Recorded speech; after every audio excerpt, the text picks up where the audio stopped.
Des vacances pour se reposer, c'est pas leur truc. Une quinzaine d'adolescents rénovent en ce moment le Fort Vauban sur l'île Sainte-Marguerite au large de Cannes. 13 jours de chantier, comme les professionnels, accompagnés par les animateurs des chantiers de jeunes PACA. Des vacances qui auront le goût des belles choses accomplies. Pascal Varnier et Séverine Eckelmann. À quelques encablures de la Croisette, le fort royal de l'île Sainte-Marguerite. Sur les remparts de la forteresse, un étrange manège. Il faut bien que tu mouilles aussi ton feuillet du dessous, puisque c'est sur celui d'en bas que tu vas mettre ton mortier. Ouais. D'accord? Collégiens et lycéens, ils ont entre 13 et 17 ans. Plutôt que de partir en colonie de vacances, ils ont choisi un chantier de rénovation du patrimoine. Leur mission aujourd'hui, ça va être donc d'enlever les anciens feuillets qui ont été abîmés ou qui sont cassés pour les remplacer, pour du coup rendre homogène tout ce mur. Chaque stage dure 13 jours. Après un siècle d'existence, les chantiers d'été ont toujours autant de succès auprès des jeunes. Ce qui est valorisant, c'est de pouvoir apprendre plein de techniques, par exemple de bricolage, qui nous serviront pour plus tard. Ou bien par exemple à faire les courses, la vaisselle, la vie en communauté, etc. C'est des choses qui peuvent nous servir tout le temps et puis pour toute la vie. Ici, c'est l'atelier calade.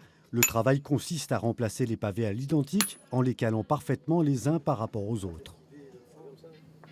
La difficulté, c'est de réussir à bien tailler la pierre en dents et de ensuite faire le puzzle, de tout bien coller sans joint, beaucoup. Puis ça nous donne un peu de confiance en nous.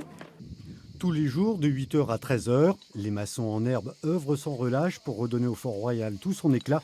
Un travail apparemment apprécié par les goélands, les fidèles gardiens de l'île. Alors, quel est l'objectif pédagogique poursuivi par ces chantiers et comment sont-ils nés? Réponse avec Stéphane Victorion. Il est le directeur de l'association Chantiers de jeunes PACA. On l'écoute. Quelle est l'origine des chantiers de jeunes? En fait, les tout premiers chantiers de jeunes ont commencé en 1920, c'était après-guerre 14-18, avec un objectif, enfin, deux objectifs très très simples. C'était la paix, la réconciliation entre les jeunes des deux pays. À l'époque, c'était effectivement franco-allemand, et la reconstruction, parce qu'il y avait beaucoup de maisons, de bâtis qui avaient été détruits. Et donc, c'était une force collective de paix et de reconstruction. Comment le chantier est-il organisé? On est sur un triptyque de fonctionnement où les jeunes participent au chantier, participent à ce qu'on appelle nous la vie quotidienne, c'est-à-dire en fait la préparation des repas, les courses, l'entretien des lieux de vie, et une partie loisir aussi. Sur ces trois activités-là, en fait, les jeunes sont acteurs de ce qu'ils font. Quel est le but pédagogique?